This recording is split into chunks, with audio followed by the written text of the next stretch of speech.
नमस्कार दोस्तों। देखिए मित्रों, जो गुप्तकालीन जो आपके सिलेबस में है गुप्त काल से संबंधित, तो उसमें ये लास्ट टॉपिक बचा है विज्ञान और खगोल ग्रंथ वाला। और बहुत ही आसान सा टॉपिक है इसमें। जैसे कि जो लास्ट ईयर के जो एग्जाम में आए हुए क्वेश्चन हैं वो मैंने आपको पहले के वीडियो में दिखाए भी थे। उसमें आपसे केवल नाम पूछता है कि गुप्त काल से संबंधित कौन सा जो व्यक्ति है या वैज्ञानिक है, वो नहीं है गणितज्ञ, कौन सा नहीं या नहीं है इस समय का। तो पहला तो यह है कि आपको इनका नाम पता होना चाहिए कि कौन कौन से गुप्त काल में हुए हैं। दूसरी बात, इनके द्वारा कोई सिद्धांत वगैरह दिया गया था, किसी चीज के बारे में कुछ स्पेशली बताया गया था, तो वो आपसे पूछ सकता है। और तीसरा जो है वो है इनके द्वारा लिखे गए ग्रंथ, कि ये ग्रंथ जो है निम्नलिखित में से किसके द्वारा लिखा गया था। तो ज्यादा से ज्यादा ये तीन चीजों से संबंधित ही आपसे एग्जाम में क्वेश्चन पूछता है। इसके बाहर अब तक तो पूछे नहीं गए हैं, और इससे बाहर भी क्या पूछेगा। तो जितना मैं आपको पढ़ा रहा हूं इतना भी आपसे नहीं पूछता है, इससे कम ही जो चीजें हैं वो आपसे पूछेगा। तो जो आपको पढ़ा रहा हूं इसको भी आप अच्छे से करके चले जाइएगा। देखिए, साइंस तो साइंस है ही, विज्ञान। और ये है खगोल ग्रंथ। क्या होता है खगोल ग्रंथ? जो ग्रह नक्षत्रों से संबंधित जो भी चीजें हैं, कि जैसे मान लीजिए पृथ्वी है, पृथ्वी सूर्य के बाहर चक्कर लगाती है, पृथ्वी अपने ही अक्ष पर जो है वो घूर्णन करती है। तो ये जो इस तरह ग्रह नक्षत्रों से संबंधित चीजें हैं वो खगोल शास्त्र में आती है, खगोल ग्रंथों में। तो गुप्त काल के अंदर देखिए जो विज्ञान का है, विज्ञान तकनीक, इनका बहुत ज्यादा विकास हुआ था इस समय। और जैसे गणित है, चाहे ज्योतिष शास्त्र हो, रसायन शास्त्र हो, भौतिक शास्त्र, आयुर्वेद, शल्य चिकित्सा, इतनी चीजों के बारे में जो है उस समय काफी इन सभी शाखाओं का विकास होता है विज्ञान और तकनीक के क्षेत्र में। तो इसमें सबसे पहले हम पढ़ेंगे आर्यभट्ट के बारे में। आर्यभट्ट क्या थे? एक मैथमेटिशियन थे, गणितज्ञ थे। इनकी प्रमुख रचनाएं कौन कौन सी थी? आर्यभट्टियम, सूर्य सिद्धांत, दशगीतिका, आर्याष्टा शतक। आप इनको घोट लीजिएगा। सबसे ज्यादा चांस इनमें से इनके ग्रंथ के नाम के ही पूछे जाते हैं, कि निम्नलिखित में से कौन सा ग्रंथ आर्यभट्ट के द्वारा लिखा गया था या नहीं लिखा गया था। तो आर्यभट्टियम है, आर्यभट्ट के नाम से ही। आर्यभट्टियम के बारे में और भी दो चार चीजें और है, वो हम और देखेंगे। सूर्य सिद्धांत हो गया, दस गीतिका है, आर्याष्टा शतक है। जन्म 476 ईस्वी में होता है मगध के कुसुमपुर में, जो कि पाटलिपुत्र में पड़ता है ये। तो वही जो समय कौन सा है, ये गुप्त काल का समय। देखिए, आपसे कोई भी बर्थ डेट नहीं पूछता है, कोई सन नहीं पूछेगा। आर्यभट्ट है, जैसे आगे वराह मिहिर आएगा, ब्रह्मगुप्त आएगा, तो ये सब इसी लगभग समय के हैं। वराह मिहिर का समय कोई 490 ईस्वी के आसपास बताता है, कोई 5-10 साल और ऊपर नीचे बताता है उससे। तो ये आपसे कोई डेट ऑफ ये पूछेगा नहीं कि इनका सन जन्म जो जन्म है वो कब का है। हाँ, कहाँ से संबंधित है, कोई जन्म वगैरह कहीं हुआ हो तो वो चीज आपसे ज्यादा से ज्यादा पूछ सकता है। बाकी बर्थ के बारे में नहीं पूछता, क्योंकि उसके पास पूछने के लिए इनमें से बाकी चीजें बहुत हैं। कई बच्चे इन्हीं जो ये चीजें हैं इनमें ही घूम के रह जाते हैं, कि नहीं इसका सन जन्म कब हुआ था, बिल्कुल सटीक सन निकालना है कि इसका जन्म कब हुआ था। ऐसा नहीं होता है। क्वेश्चन पूछने का एक तरीका होता है, एक पैटर्न होता है। इनके द्वारा क्षेत्रमिति, ज्यामिति और त्रिकोणमिति को जन्म दिया गया। ये सब गणित की शाखाएं हैं। और जो फर्स्ट ग्रेड का फर्स्ट पेपर है उसमें आपके सिलेबस में भी है, जैसे क्षेत्रमिति है, ये आपके सिलेबस में आपको पढ़ना है।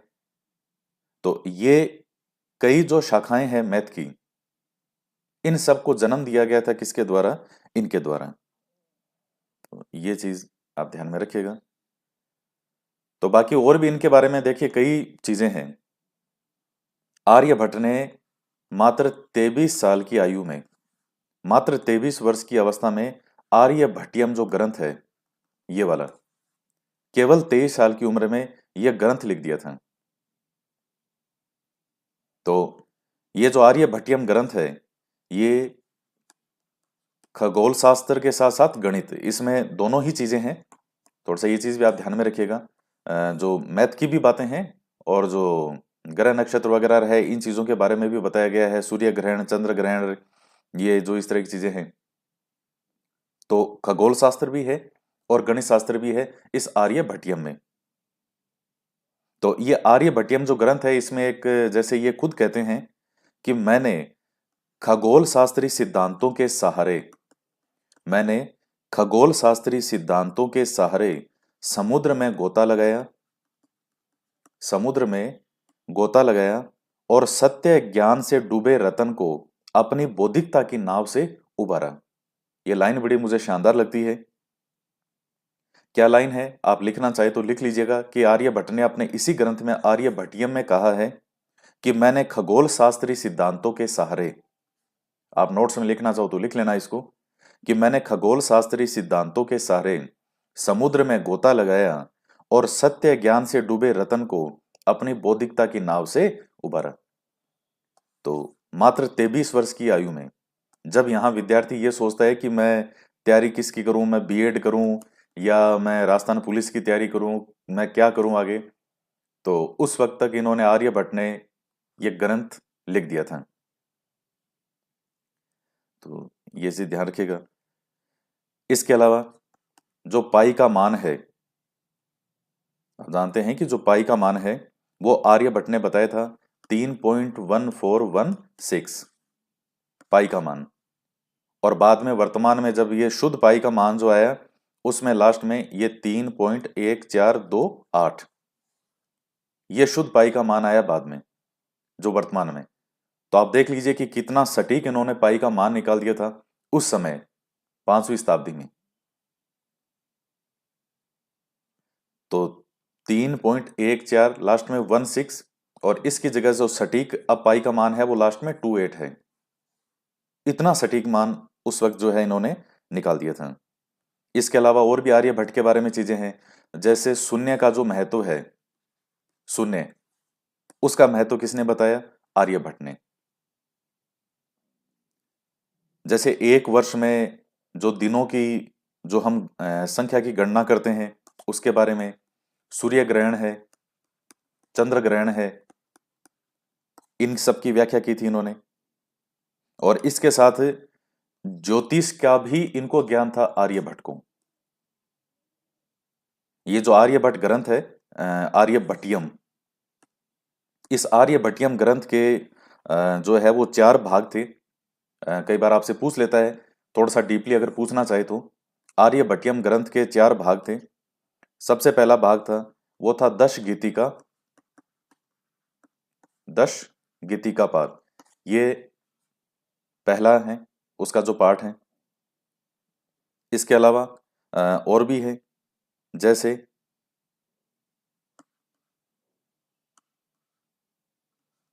गणित पाठ। इसके अलावा 2 पाठ इसके और थे, एक था क्रियापात और लास्ट जो है वो था गोला पात। ये 4 इसके जो भाग थे आर्यभट्टियम ग्रंथ के। और यहां जो ये ऊपर मैंने 10 गीतिका लिखा है ये वाला, ये ग्रंथ अलग है। 10 गीतिका, इसी 10 गीतिका वाले ग्रंथ का ही दूसरा नाम है 10 गीतिक सूत्र, 10 गीतिक सूत्र, इसी 10 गीतिका वाले का। ये पाठ जो है वहां 10 गीतिका नाम के पाठ अलग हैं, ये ऊपर जो ग्रंथ लिखा है 10 गीतिका ये अलग ग्रंथ है जिसका दूसरा नाम 10 गीतिक सूत्र है। तो आपसे आर्यभट्टियम ग्रंथ का कौन सा भाग नहीं है, अब ये वो 4 ऑप्शन में से 3 ऑप्शन दे देगा। जैसे ये पहला ऑप्शन दे दिया 10 गीतिका पाद, गणित पाद, क्रियापाद, और एक जैसे गोला वाला है ये नहीं दिया, इसकी जगह कुछ और लिख देगा। तो ये चीजें नोट्स में लिखी है मैंने सारी आगे, इसके आर्यभट्टियम ग्रंथ के पाठ कौन कौन से हैं। एक बार आपको ओवरऑल चीजें कि आर्यभट्ट के बारे में क्या क्या पूछ सकता है आपसे। इसके अलावा इस ये आर्यभट्टियम ग्रंथ में इन्होंने ये कहा था कि जो पृथ्वी है वो गोल है, पृथ्वी क्या है, गोल है, और अपना ही जो अक्ष है उस पर अपनी ही धुरी पर घूर्णन करती है, और अपने ही जो उसका अक्ष है उस पर घूर्णन करने के साथ साथ सूर्य के चारों ओर पृथ्वी परिक्रमा भी करती है। देखिए, जो पृथ्वी है उसकी दो गतियां हैं। जिन विद्यार्थियों की ज्योग्राफी है वो ये टर्म बहुत अच्छे से समझते होंगे। एक तो आती है परिभ्रमण गति और एक आती है परिक्रमण गति। परिभ्रमण गति उसको कहते हैं जो अपने ही स्थान पर घूमती है, और परिभ्रमण लिखा है पहला मैंने, परिभ्रमण गति। तो परिभ्रमण तो है अपने ही स्थान पर घूमना, और परिक्रमण गति होती है किसी के चारों ओर घूमना। जैसे मंदिर में भी जाते हो तो मंदिर के चारों ओर आप क्या लगाते हो, परिक्रमा लगाते हो, और आप अपने ही स्थान पर एक जगह खड़े होकर गोल गोल यूं घूमते हो चारों तरफ, तो वो है परिभ्रमण गति। और इसके साथ ही आप चारों ओर जो परिक्रमा लगाते हो तो उसको कहते हैं परिक्रमण गति। तो पृथ्वी जो है वो अपने ही स्थान पर भी घूमती है, जिसकी वजह से दिन रात बनते हैं। आप देखते हो कि दिन रात जो बनते हैं वो दिन रात किसके कारण बनते हैं, पृथ्वी की परिभ्रमण जो गति है उसके कारण, अपने स्थान पर घूमने के कारण। और एक होती है परिक्रमण गति। ये जो ये जो ऋतुएं बनती है, ये ऋतुएं किसके कारण बनती है, परिक्रमण गति के कारण। तो इन्होंने, आर्यभट्ट ने उस समय ही बता दिया था। ये आर्यभट्टियम जो ग्रंथ है इसमें इन्होंने कहा था कि जो सूर्य है वो स्थिर है। आप देखिएगा कि बिना किसी उपकरणों के कि आप वो जो भी इनके होंगे साधन उनके थ्रू इन्होंने बताया। तो कोई आज के टाइम हम कहते हैं कि साइंस इतना डेवलप हो गया है, सब कुछ है, तो उस टाइम इन्होंने ये बताया था कि सूर्य स्थिर है, और पृथ्वी अपनी धुरी पर घूमने के साथ ही, यूं पृथ्वी अपनी ही धुरी पर घूमने के साथ साथ सूर्य के चारों ओर भी परिक्रमा करती है। और चंद्रमा और दूसरे ग्रह वो सूर्य के प्रकाश से ही प्रकाशित होते हैं। तो देखिएगा आप, आर्यभट्ट ने कितनी एक अच्छी बात है कि हिंदुस्तान के अंदर ये विज्ञान उस वक्त था। ये बात अलग है कि बाद में जब भविष्य में अंग्रेज आए तो जो भी हमारा विज्ञान था, जो भी हमारा साहित्य था, वो सब अंग्रेजों ने अपने नाम से उसको जो है वो सारा बदल दिया। जब आप इतिहास डीपली पढ़ते हो, सच्चाइयों में जाते हो, तो आपको वास्तव में लगता है कि हमारे पास हिंदुस्तान में बहुत कुछ था। कला, विज्ञान, साहित्य, आर्किटेक्चर, सब चीजें। और वो सब चीजें अंग्रेजों ने जो है वो अपने नाम से सारे, आप जो भी अगर पढ़ते हो कि इस चीज की खोज किसने की, अब जैसे न्यूटन का आप पढ़ते हो कि उसने गुरुत्वाकर्षण का नियम लाया, तो न्यूटन से पहले ही मैं आपको पढ़ाऊंगा। आगे हम पढ़ेंगे ब्रह्मगुप्त। तो ब्रह्मगुप्त ने उस समय ही कह दिया था, ये 5वीं 6वीं शताब्दी में, कि नेचर का जो, यानी जो प्रकृति है, उसके एक नियम के अनुसार सभी वस्तुएं पृथ्वी पर ही गिरती है, क्योंकि पृथ्वी अपने स्वभाव से ही सभी वस्तुओं को अपनी ओर आकर्षित करती है। यह ब्रह्मगुप्त ने उस समय बता दिया था 6वीं शताब्दी में। हम कहते हैं कि गुरुत्वाकर्षण का नियम कौन लाया, कि न्यूटन लेके आया। कि वो पेड़ के नीचे बैठा था, पेड़ पर सेब था, और वो सेब का पेड़ था, सेब नीचे गिरा, न्यूटन के दिमाग में आया ये नीचे ही क्यों गिरा, ऊपर क्यों नहीं गया, और न्यूटन ने गुरुत्वाकर्षण का नियम दे दिया। ब्रह्मगुप्त ने 6वीं शताब्दी में ही बता दिया था। तो ये चीजें खैर वो एक अलग चीजें हैं, लेकिन आपको गर्व करना चाहिए कि आप हिंदुस्तान के निवासी हैं, और हमारे हिंदुस्तान के अंदर इतना कला, विज्ञान, साहित्य जो है वो विकसित हुआ था। और वैसे भी आप जब ज्योग्राफी पढ़ते हैं तो आपको इन चीजों का नॉलेज होना भी चाहिए कि पृथ्वी की कौन कौन सी गतियां होती है, ये दिन रात का बनना, ये जो सर्दी गर्मी, ये जो ऋतुएं वगैरह बनती है, ये किन किन गतियों के कारण होती है। परिक्रमण है, परिभ्रमण है, तो ये चीजें हैं। इसके बाद में आर्यभट्ट ने और है दशमलव प्रणाली जो है, उसका भी यहां आर्यभट्ट ने उल्लेख किया है। तो दशमलव प्रणाली के लिए भी आर्यभट्ट का नाम आता है। तो ये कई चीजें हैं। ये जो वर्ष की अवधि है आर्यभट्ट ने, अब आज नॉर्मली हम कहते हैं कि 365 दिन का एक वर्ष होता है। उस वक्त आर्यभट्ट ने जो अपना विशिष्ट सिद्धांत के अनुसार जो वर्ष की अवधि है वो 365.2586, फिर ये 805, इस तरह करके उस समय आर्यभट्ट ने बता दिया था कि एक वर्ष के अंदर जो है वो इतनी अवधि निर्धारित की थी दिनों की। और आज भी जो है उसके पास में ही है ये, बिल्कुल। तो ये चीज भी आप पॉइंट ध्यान में रखिएगा इस चीज को। तो ये कई मेन चीजें हैं जो मैंने आपको इतनी देर समझाया है। पूरी संभावना है कि उसी में से आपका एग्जाम पूछ लेगा प्रश्न। पाई का इन्होंने मान बता दिया था, हालांकि मान मान तो नहीं पूछता है, लेकिन ध्यान में रख लेना इसको। शून्य का इन्होंने महत्व बताया। 23 वर्ष की आयु में आर्यभट्टियम नामक ग्रंथ लिखा जिसके 4 भाग थे। ये चारों मैंने आपको बता दिए कि ये गणित और ज्योतिष शास्त्र से संबंधित, खगोल शास्त्र, ज्योतिष का देखिए, ज्योतिष किसके आधार पर गणना होती है? ग्रह नक्षत्रों के आधार पर। आप इस नाम में थोड़ा सा वैसे मत हो जाना कि ज्योतिष हो गया, कहीं ये लिखा हुआ है खगोल शास्त्र। देखिए, ग्रह नक्षत्रों के आधार पर ही ज्योतिष की गणना की जाती है। आज भी आप पढ़ते हो कई बार ज्योतिष वगैरह। अब जैसे मान लीजिए आपकी शादी वगैरह होती है या हो गई, तो हो सकता है कि कुछ लोग शादी में क्या मिलाते हैं, आपकी जन्म कुंडली वगैरह मिलाते हैं। जन्म कुंडली का आधार क्या होता है? जो ग्रह नक्षत्र है वही होते हैं। इस पे मंगल भारी है, इस पे शनि की दशा भारी है, ये चीजें आप पढ़ते हैं। तो ज्योतिष के अंदर भी गणना किसके आधार पर ही बताया जाएगा? ग्रह नक्षत्रों के आधार पर ही। और ग्रह नक्षत्रों का जो अध्ययन है वो किस में आता है? खगोल शास्त्र में। तो ये एक दूसरे से लिंक शाखाएं हैं, जुड़ी हुई शाखाएं हैं। खगोल शास्त्र के आधार पर ज्योतिष शास्त्र के बारे में गणना की जाती है।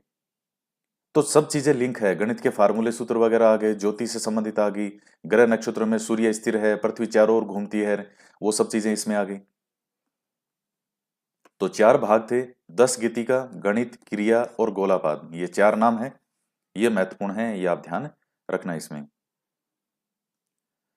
नेक्स्ट इन्होंने बताया था कि पृथ्वी गोल है और अपनी धुरी पर घूर्णन करती है। तो अपने ही स्थान पर घूमना, पृथ्वी सूर्य की परिक्रमा भी करती है। तो आप गूगल मैप के अंदर कभी देखेगा कितना सुंदर दृश्य लगता है कि सूर्य के चारों ओर जो है पृथ्वी वो चक्कर लगा रही है।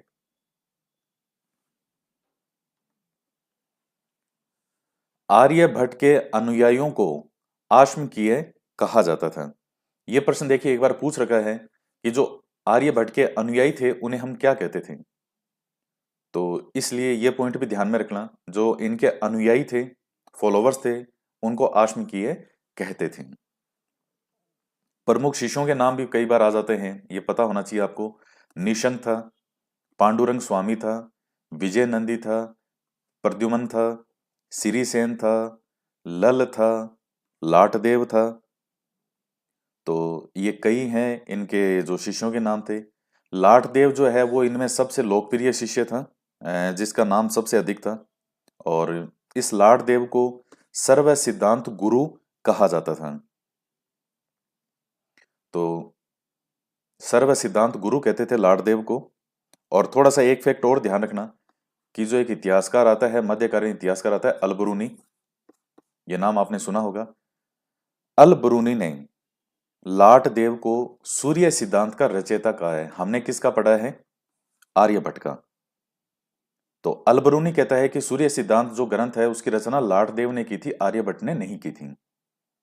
आपको किसका ध्यान में रखना है? आर्यभट्ट का ही ध्यान में रखना है। लेकिन कभी अगर ये पूछ ले, बहुत डीपली का, बहुत गहराई का प्रश्न है ये, नहीं पूछेगा आपसे जहां तक मेरा मानना है। लेकिन फिर भी अगर कभी जची जाए और चीज जुड़ी हुई है साथ में, तो सुनने में कोई बुराई नहीं है इसको। तो ये आप चीजें ध्यान में रख लीजिएगा। बाकी एक दो पॉइंट जैसे नोट्स में नहीं है, मैंने आपको बताया था दशमलव प्रणाली के बारे में, वो आर्यभट्ट ने बताया था। सूर्य ग्रहण हो गया, चंद्र ग्रहण हो गया, इन सब चीजों के बारे में जो भी मैंने चीजें आपको बताई हैं, तो वो सब चीजें जो है वो आर्यभट्ट के बारे में है।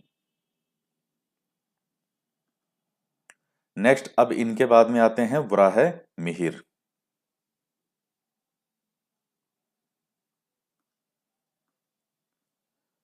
तो वराह मिहिर क्या थे? प्रसिद्ध खगोल शास्त्री थे। तो जो ग्रह नक्षत्र हैं उनके बारे में बहुत अच्छे से जानकारी थी।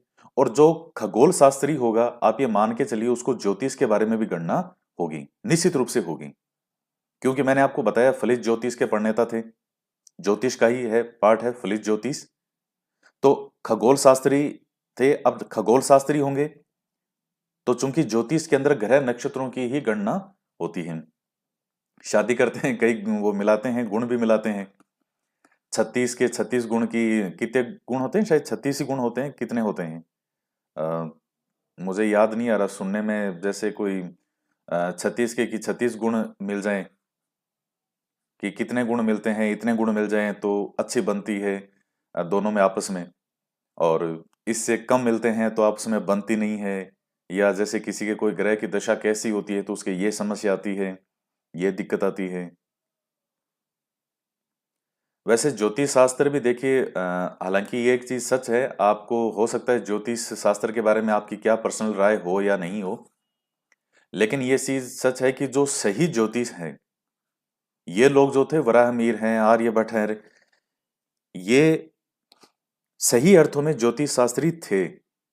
ग्रह नक्षत्रों का क्या प्रभाव पड़ता है किसी व्यक्ति के जीवन पे, लेकिन अब समय के साथ साथ में मार्केट में ऐसे ऐसे लोग आ गए जिन्होंने केवल लोगों को लूटना शुरू कर दिया ज्योतिष शास्त्र के नाम पे। उनको क्या दिखा करके? भय, डर, तुम्हारा इस तरह से ये हो जाएगा, इस तरह का ये हो जाएगा। सही मायने में ज्योतिष शास्त्र को कोई नकार नहीं सकते, पूरी तरह से आप नकार नहीं सकते कि नहीं ज्योतिष तो कुछ होता ही नहीं है। क्यों? अगर कुछ नहीं होता तो हम इनको ऐसे ही पढ़ रहे हैं, ये वराहमिहिर को और आर्यभट्ट को और भी बड़े बड़े जो हैं, कई बहुत बड़े बड़े ज्योतिष शास्त्री में हैं। तो ऐसा थोड़ी कि उनके बारे में कुछ वो था नहीं, लेकिन तो ये चीज आप ध्यान में रखिएगा। जन्म उज्जैन में हुआ था। फलित ज्योतिष के प्रणेता माने जाते हैं वराहमिहिर जो है। इनकी रचनाएं आपसे पूछ सकता है, वृहत जातक, लघु जातक, वृहत संहिता, पंच सिद्धांतिका। तो ये चीज आप ध्यान में रखिएगा। इनकी रचनाएं कौन कौन सी है ये घोट लीजिए अच्छे से। वृहत जातक है, लघु जातक है, वृहत संहिता है, पंच सिद्धांतिका है। सबसे पॉपुलर जो इनमें है, जैसे आर्यभट्ट का मैंने आपको बताया था, आर्यभट्टियम, उसके बारे में कई चीजें जाननी है, तो वैसे ही जो पंच सिद्धांतिका ग्रंथ है, ये इनका बहुत महत्वपूर्ण है। और ये जो है, ये ज्योतिष शास्त्र से संबंधित है। और इसमें ज्योतिष शास्त्र का, इनके पिताजी पिताजी का भी नाम भी देखिए, हालांकि कभी पूछता नहीं है, लेकिन अब किताबों में लिखा मिल जाता है। इनके पिता का नाम था आदित्य दास। अब इनके पिता का नाम बताया तो इसका मतलब ये नहीं है कि सारे जितने भी हम पढ़ रहे हैं सबके जो नाम हैं पिताजी के, वो आप ढूंढना शुरू कर दो। किसी किसी का किताबों में लिखा आ जाता है, तो ठीक है, ध्यान में रख लो उसको। तो आदित्य दास जी के ये पुत्र थे।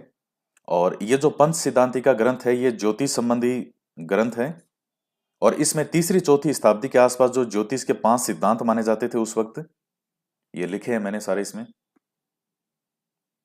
अभी फैक्चुअल चीजें हैं, फैक्ट हैं, आपको याद ही करना होगा। पैतामह, वशिष्ठ, रोमक, पोलिश और सूर्य सूर्य का उल्लेख हमें इसमें मिलता है। तो ये पंच सिद्धांतिका का जो ये प्रथम खंड है, जो पितामह वाला है, तो इसमें जो ग्रह नक्षत्र से संबंधित है, खगोल विज्ञान पर विशेष रूप से जोर दिया गया है इसमें। और बाकी जैसे मान लीजिए ये जो बाद वाले हैं, पोलिश और ये रोमक वाला, ये दोनों, पोलिश और रोमक, तो इसका कहते हैं कि जो यूनानी संपर्क था, यूनानी जो चीजें थी, उनका थोड़ा प्रभाव है इन पे, रोमक और पोलिश पे। तो ये जो पांचों सिद्धांत हैं ज्योतिष से संबंधित, पितामह है, वाशिष्ठ, रोमक, पोलिश और सूर्य, तो इनका उल्लेख मिलता है किसमें? पंच सिद्धांतिका में। तो ये चीजें हैं। और यूनानी संपर्क से मतलब यहाँ ये है कि जो भारतीय ज्योतिष शास्त्र और यूनानी ज्योतिष शास्त्र, भारतीय ज्योतिष शास्त्र और यूनानी ज्योतिष शास्त्र, तो इनका जो एक समन्वय है, वो हमें इस रोमक और पोलिश इसमें देखने को मिलता है। तो ये चीजें आप थोड़ी ध्यान में रखिएगा। इसके बाद में देखिए, वराहमिहिर ने कई और भी चीजें बताई थी। वर्गमूल, घनमूल, ये जो इनका निकालने की पत्ती है, वो बताई गई थी इसमें। इन्होंने जो कई चीजों के बारे में बताया था। बाकी जैसे ये वृहत जातक है, और ये वृहत संहिता है। तो इनमें भौतिक भूगोल के बारे में बताया इन्होंने, फिजिकल जियोग्राफी है। वनस्पति विज्ञान के बारे में भी बताया है। ये खगोल शास्त्री तो हमने देख लिया, नक्षत्रों के बारे में, इनके बारे में बताया है कि जो पौधे हैं उनमें विभिन्न रोग कौन से होते हैं और उन रोगों के उपचार क्या हैं। उन पौधों के कई पौधे जो हैं किससे आप उनका औषधि के रूप में प्रयोग कर सकते हो। आज भी कई इस तरह की जड़ी बूटियां आती हैं, उनके बारे में बताया है इन्होंने कि किन पौधों का किस तरह से जो है वो इस तरह से प्रयोग हो सकता है स्वास्थ्य के क्षेत्र में, चिकित्सा के क्षेत्र में। तो ये कुछ छोटी छोटी चीजें हैं, ध्यान रखिएगा। एक वराह मिहिर के जो पुत्र हैं, वो पुत्र का नाम आपसे पूछ सकता है, क्योंकि वो भी जो है वो ज्योतिष शास्त्री में नाम आता है इनके पुत्र का, पृथु यशा। पृथु यशा ये वराह मिहिर के बेटे का नाम है। तो हालांकि कोई जो पिछले वर्षों के प्रश्न पत्र थे मुझे उनमें कहीं ये नाम इस तरह से दिखा नहीं, इससे संबंधित कोई क्वेश्चन आया हुआ, लेकिन फिर भी आता है बुक्स में कि इनके बेटे का नाम जो पृथु यशा था। तो ये भी उस वक्त गुप्त काल के ज्योतिष शास्त्रियों में नाम आता है पृथु यशा का।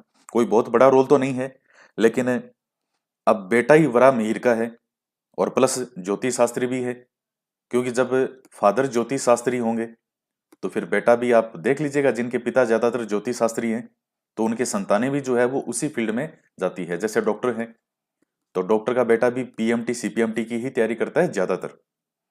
पापा आईएएस हैं तो बेटा बेटी भी हैं, वो भी ज्यादातर आईएएस की ही तैयारी करेंगे, क्योंकि वो एक पता होता है कि हाँ इस मार्ग पर चल के सफलता प्राप्त की जा सकती है।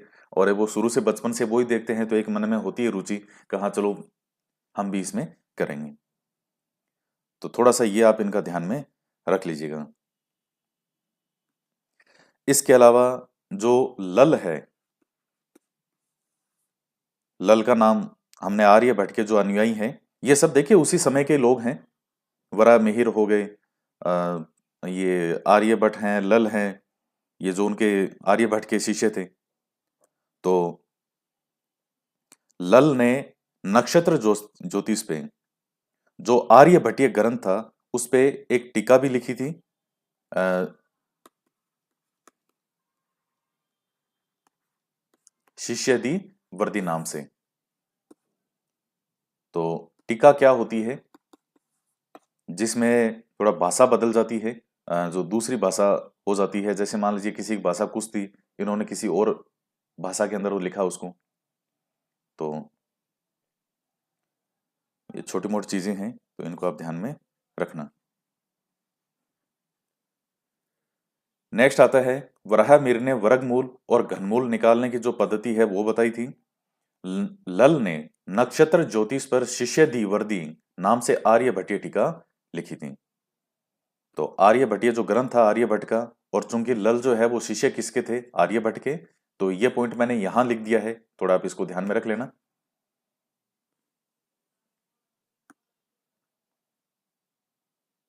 नेक्स्ट आता है ब्रह्मगुप्त। ब्रह्मगुप्त बहुत महत्वपूर्ण है, ये इसलिए है क्योंकि इनका संबंध है भीनमाल जालोर से। तो ये भीनमाल जालोर के थे, और एक गणितज्ञ का नाम आता है भास्कर प्रथम, तो उनके समकालीन थे ये। तो इस तरह से थोड़ा ये पॉइंट है, आप ध्यान में रख लीजिएगा इसको।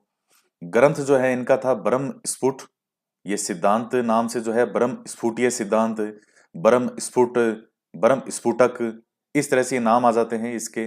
दूसरा है खंड खाद्यक या खंड खाद्य, कई बार ये कह नहीं होता, सीधा खंड खाद्य लिखा मिलता है एक साथ, खंड खाद्यक है, ब्रह्म स्फुट सिद्धांत है। तो ये इनके सबसे महत्वपूर्ण ग्रंथ हैं ब्रह्मगुप्त ने। तो इसके बाद में एक ही आपसे स्थान मैंने आपको बता दिया, भीनमाल जालोर के निवासी थे, रहने वाले थे। तो चूंकि किससे संबंधित हो गए, राजस्थान से। और ब्रह्मगुप्त जो है इनके पिता का नाम था विष्णु, आपसे नहीं पूछेगा लेकिन ध्यान में रख लेना। इसके बाद में इन्होंने पृथ्वी की परिधि जो है वो 500 योजन उस समय बताई थी, कि पृथ्वी की जो परिधि है वो कितनी है। तो वैसे देखा जाए तो आज जितनी बताएगी लगभग उसी के मिलती जुलती सी है। तो ये प्रश्न पूछ सकता है। इसके अलावा वृत्तीय और चक्रीय चतुर्भुज का सिद्धांत दिया था इन्होंने। इसके अलावा जो ब्रह्म सिद्धांत है, जो इनकी पुस्तक है, इनका ग्रंथ है ब्रह्मगुप्त का, उसका अरबी अनुवाद अल जाफरी ने एसिथ हिंद नाम से किया था। एक तो ये चीज आपको ध्यान में रखनी है। दूसरा, खंड खाद्य का अरबी अनुवाद अल ब्रूनी ने अल अरकंद नाम से किया था। तो ये दोनों चीजें आप ध्यान में रख लीजिएगा कि इनका अरबी अनुवाद किया गया था। और देखिए, बहुत सारा भारत का ज्ञान जो है वो इसी प्रकार से बाहर निकला है दूसरे देशों में। बाहर से कई विद्वान हैं, वो यहाँ आते थे, यहाँ की जो भाषा है वो पहले वो सीखते थे, उसके बाद उन पुस्तकों का अध्ययन करते थे, और उसके बाद जो उनकी खुद की भाषा होती थी तो उसमें उसका अनुवाद करते थे। जैसे कोई अंग्रेज भी आएगा, अब अंग्रेज को तो क्या आती है, अंग्रेजी, और यहाँ की भाषा, जैसे मान लीजिए ग्रंथ है वो किस भाषा में है, संस्कृत में, तो वो अंग्रेज पहले संस्कृत सीखेगा, उसके बाद वो उन ग्रंथों का अध्ययन करेगा, फिर वो जो उसकी खुद की भाषा है उसमें उसका अनुवाद करेगा। क्योंकि अनुवाद की सबसे बड़ी विशेषता है कि उसमें मौलिकता होनी चाहिए। मौलिकता से मतलब यह है कि उसमें मूल भाव क्या है। कई बार सिर्फ जैसे आप सिर्फ अनुवाद कर रहे हैं, अब नेट पे मान लीजिए आपने गूगल से कोई अनुवाद किया, आपने इंग्लिश के अंदर कुछ चीज लिखी और सीधा हिंदी में उसका ट्रांसलेट किया, तो कई बार अर्थ का अनर्थ हो जाता है। हिंदी में जो उसमें भाव था, क्या वो इंग्लिश में, या इंग्लिश में जो भाव था उसका, क्या बिल्कुल वो हिंदी के अंदर वैसा आ गया? नहीं आ पाता है। तो इसीलिए मौलिकता होनी जरूरी है कि जो अनुवाद के अंदर भी जो मूल भाव है उस ग्रंथ का, उसमें लिखी गई बातों का, वो बिल्कुल उसमें एज इट इज आना चाहिए। तो ये अनुवाद जो भी होते थे ये कोई आसान काम नहीं होते थे। पहले यहाँ की भाषा सीखनी होती थी। अब जैसे मान लीजिए आपको हिंदी आती है और आपको कह दे कि साउथ की कोई भाषा है, एक भाषा है कन्नड़, और उसमें कोई ग्रंथ है, तो अब आपको पहले तो कन्नड़ सीखनी पड़ेगी, फिर कन्नड़ भाषा में कोई ग्रंथ लिखा गया है उस ग्रंथ को अध्ययन करना पड़ेगा, और उसके बाद उस ग्रंथ का आप वापस हिंदी में अनुवाद करोगे। तो यह अनुवाद भी जो है वो कोई आसान काम नहीं होता है।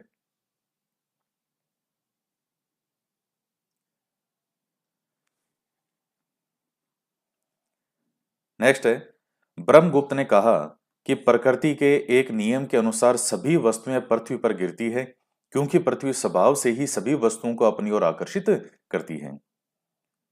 तो अब ये गुरुत्वाकर्षण का नियम ही है ये, और क्या है? तो ये ब्रह्मगुप्त ने उसी समय बता दिया था कि पृथ्वी का एक नियम के अनुसार सभी वस्तुएं जो है वो कहाँ गिरेगी, वो पृथ्वी पर ही गिरेगी। तो ये गुरुत्वाकर्षण का नियम ही है ये।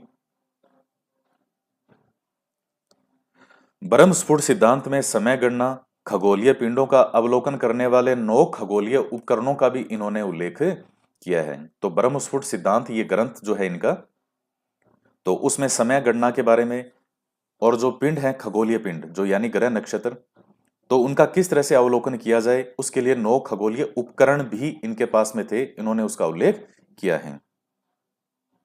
मैन मैन तो देखिए यही थे तीन सबसे ज्यादा जिनके नाम आते हैं, जिनके अंदर से भी कई ग्रंथों के बारे में पूछ लेता है। अब कुछ छोटे छोटे नाम हैं जिनके साथ में आपको मैन मैन चीज पता होनी चाहिए। भास्कर प्रथम, इन्होंने आर्यभट्टियम ग्रंथ पर अश्मक तंत्र नाम से टीका लिखी थी। आर्यभट्टियम ग्रंथ पर महाभास्करीय, लघु भास्करीय और भाष्य नामक ग्रंथ भी जो है वो किसके द्वारा लिखे गए थे? भास्कर प्रथम के द्वारा लिखे गए थे। तो ये पॉइंट भी आप इसमें ध्यान में रखिएगा। और अब जो चिकित्सा से संबंधित ग्रंथ हैं, चिकित्सा, तो इससे संबंधित ग्रंथ जो हैं कईयों ने उस समय लिखे हैं। सबसे पहले आते हैं चरक। तो ये कुषाण नरेश थे कनिष्क प्रथम, उनके राजवैद्य थे। और चरक संहिता, ये बहुत पॉपुलर नाम है, आपने पढ़ा होगा चरक का नाम। तो ये जो है किससे संबंधित थे? जो एक तरह से आप समझ लीजिए कि एक तरह से डॉक्टर ही थे। और चरक संहिता इन्होंने ग्रंथ लिखा है। मुख्य रूप से किसके वैद्य थे? ये काय चिकित्सा के। एक बार एक एग्जाम में नेट वाले में पूछ रखा है, काय चिकित्सा, काय का मतलब होता है शरीर, तो शरीर की चिकित्सा से संबंधित ये ग्रंथ था। और अल बरूनी जो है, अल बरूनी इस चरक संहिता को औषधि शास्त्र का सर्वश्रेष्ठ ग्रंथ बताता है। कौन? अल बरूनी। तो ध्यान में रख लीजिएगा। बाकी चरक संहिता के बारे में देखिए, और कोई डीपली पूछता तो है नहीं। एक दो चीजें आपको बता देता हूं, जैसे इसमें 120 अध्याय हैं, 120 चैप्टर हैं, और उसमें 8 खंड हैं, और उन खंडों को कहा गया है स्थान। तो वो 8 स्थान कौन कौन से हैं, आप नोट्स में लिखना चाहो तो साथ में लिख सकते हो, बाकी मेरे हिसाब से तो लिखने की कोई आवश्यकता नहीं है, सुन लो, बहुत हैं। जैसे 8 खंड कौन कौन से हैं चरक संहिता के?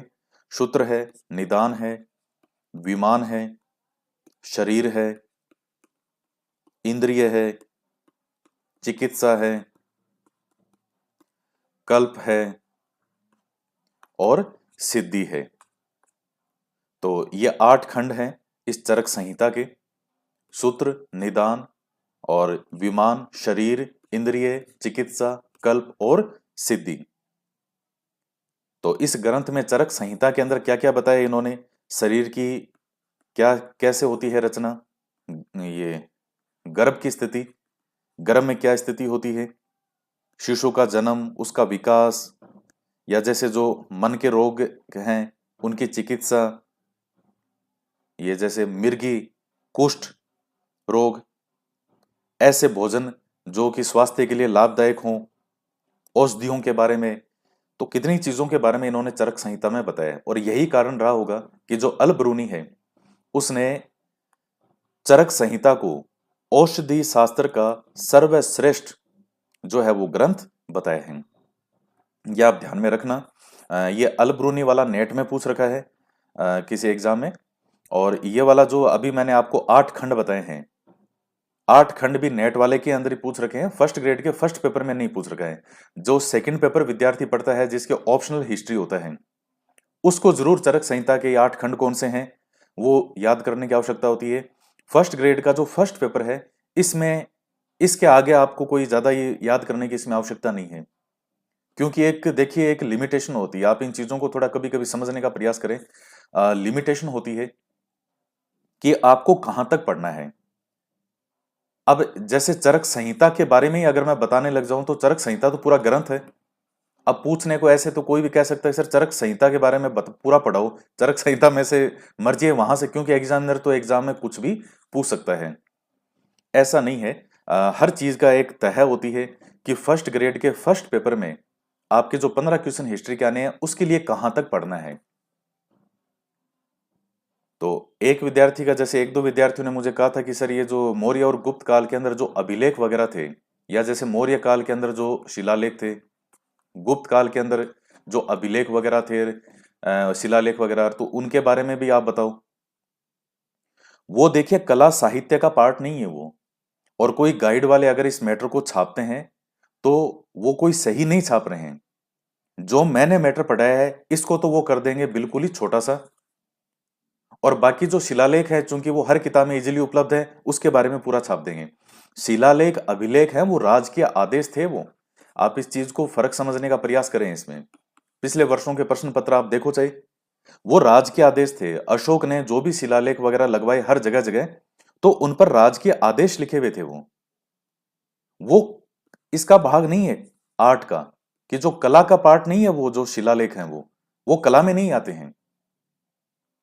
आप पढ़ना चाहो तो आपकी रुचि है, आप कोई भी किताब में इजीली मिल जाएंगे, आपको कोई भी किताब ले लो आप मिल जाएंगे उसमें। लेकिन शिलालेख अभिलेख ये कला के पार्ट नहीं है, वो राजकीय आदेशों में आते हैं, वो नहीं आएंगे इसमें। एक अच्छी बुक निकालने वाला व्यक्ति जो होगा वो उन शिलालेखों के बारे में वो किताब में नहीं लिखेगा, वो गाइड में। लेकिन चूंकि गाइड वाले हैं, अब वो कुछ भी उसमें छाप देते हैं, तो वो दुनिया भर के शिलालेख जो हैं वो सारे उठा के एज इट इज जो है वो दे दिए उन्होंने। और जो ये वाला मैटर है जो मैं आपको पढ़ा रहा हूं, इसको बिल्कुल छोटा सा करके इतना छाप दिया, जबकि इसके बारे में बताने की आवश्यकता है उन शिलालेखों के बारे में नहीं है। तो ये होता है एग्जाम के अकॉर्डिंग पढ़ना। अब एग्जाम में आप ऐसे नहीं पढ़ सकते कि अशोक के शिलालेख थे, पहले शिलालेख में अशोक क्या कहता है, दूसरे में क्या कहता है, तीसरे में क्या कहता है, चौथे में क्या कहते हैं। वो जिनके ऑप्शनल हिस्ट्री है उनको पढ़ने की आवश्यकता है। फर्स्ट ग्रेड के फर्स्ट पेपर का जो सिलेबस है कि मौर्य और गुप्त काल में कला, साहित्य और विज्ञान का विकास, ये आपका सिलेबस है।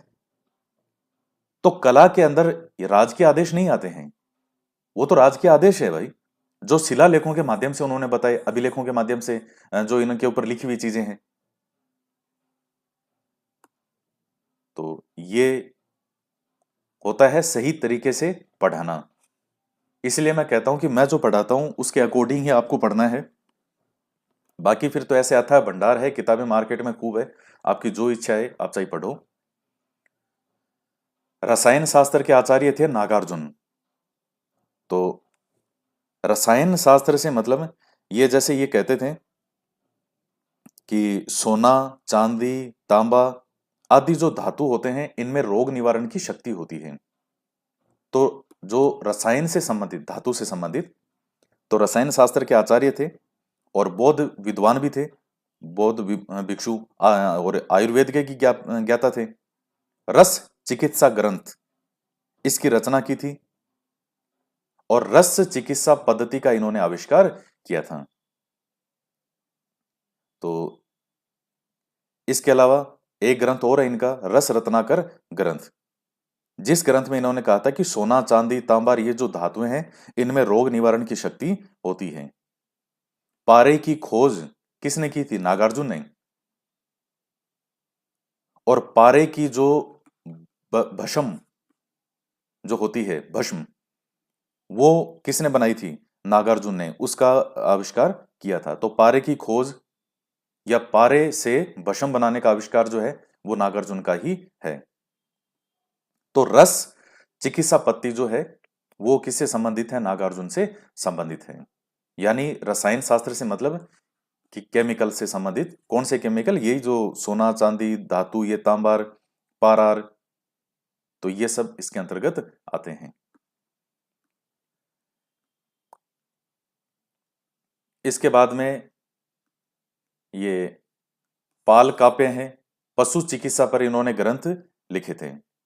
तो हस्तायुर्वेद ग्रंथ जो है हाथियों की चिकित्सा से संबंधित है, पाल काव्य का, वो आप ध्यान में रखिएगा इसको। और कई बार पूछ लेता है कि ये किससे संबंधित है, ये हस्तायुर्वेद।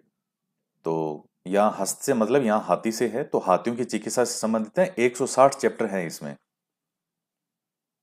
तो उसमें यह बताया गया कि हाथियों के क्या क्या जो है रोग हो सकते हैं, उनकी कैसे पहचान करें और कैसी चिकित्सा है। और जो शल्य क्रिया है, सर्जरी, उन सर्जरी का भी उल्लेख पाल कापे ने किया है। तो कई बार हम कहते हैं कि शल्य चिकित्सा तो जो है वो जो मॉडर्न डॉक्टर हैं वो इस तरह के जो ऑपरेशन वगैरह करते हैं, देखिए ये चीजें बहुत पहले थी।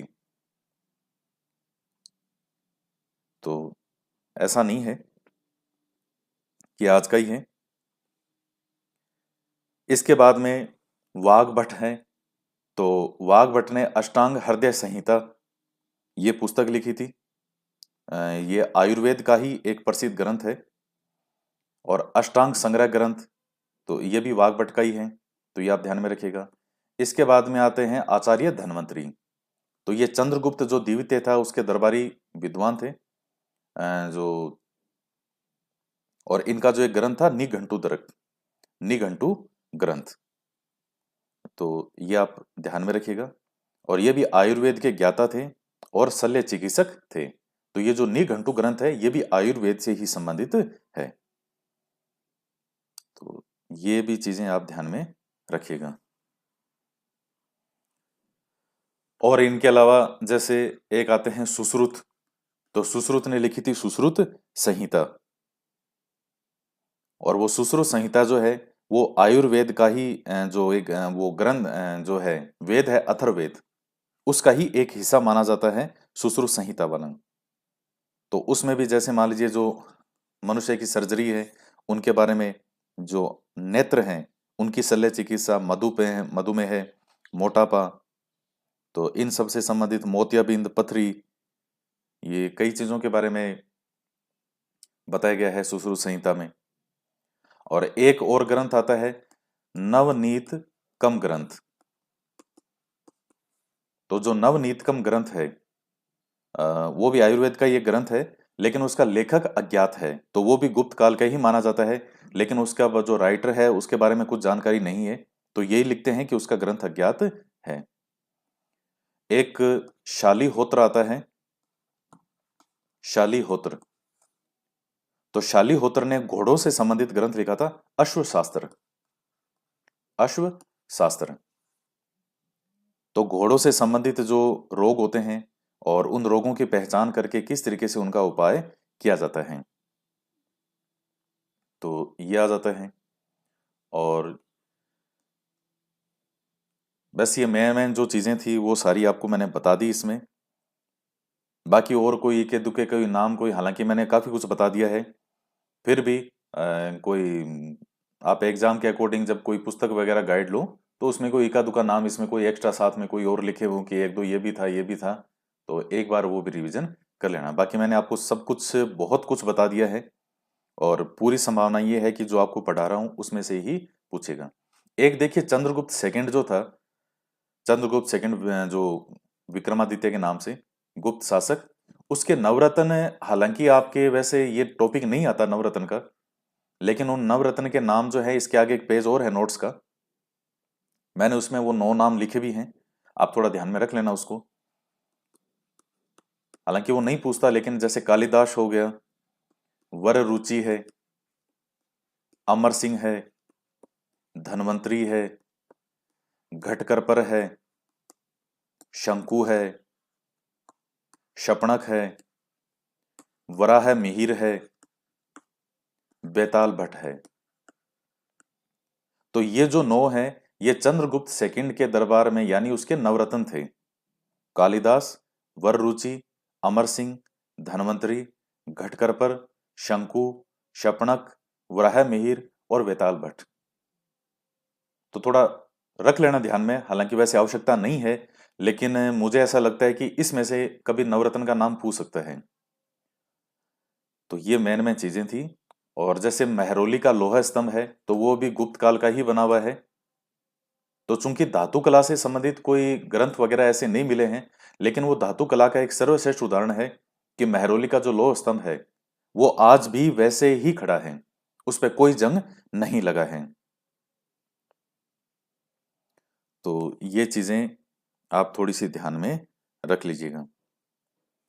तो ये था गुप्त काल से संबंधित जो चीजें थी। और बाकी देखिए जैसे जे इस स्मृतियां भी कई बार आ जाती है कि स्मृतियां कौन सी थी, तो उनमें जैसे मनुस्मृति है, याज्ञवल्क्य स्मृति है, नारद स्मृति है, गौतम स्मृति है। तो ये भी उस समय के, इनमें भी समाज के बारे में, न्याय जो कानून है उसके बारे में, तो इस तरह की चीजें मिलती है। अब जैसे मनुस्मृति है, तो सबसे पहले मनुस्मृति की रचना शुंग काल में हुई थी, ये सबसे प्राचीन ग्रंथ माना जाता है। तो प्राचीन भारत की न्याय संहिता भी कहते हैं मनुस्मृति को। इस तरह से कई स्मृतियां वगैरह हैं जिनमें उस समय के समाज के बारे में, नियमों के बारे में, कानून के बारे में, महिलाओं के क्या अधिकार हैं कि नहीं है कि इस तरह की कई चीजें मिलती थी। तो ये भी चीजें हमें देखने को मिलती हैं। तो आज के वीडियो में इतना ही, और बाकी जो नेक्स्ट आगे है वो हम आगे नया टॉपिक इसमें शुरू करेंगे। तो ये आपका हो गया, और मुझे पूरी आशा है कि आपकी चीजें बहुत अच्छे से समझ में आई है, और ये भी पूरी पूरी संभावना है कि मैं जो आपको पढ़ा रहा हूं इसमें से आपका काफी कुछ आ जाएगा। तो आज के वीडियो में इतना ही, तो मिलते हैं नेक्स्ट वीडियो में। जय हिंद, जय भारत।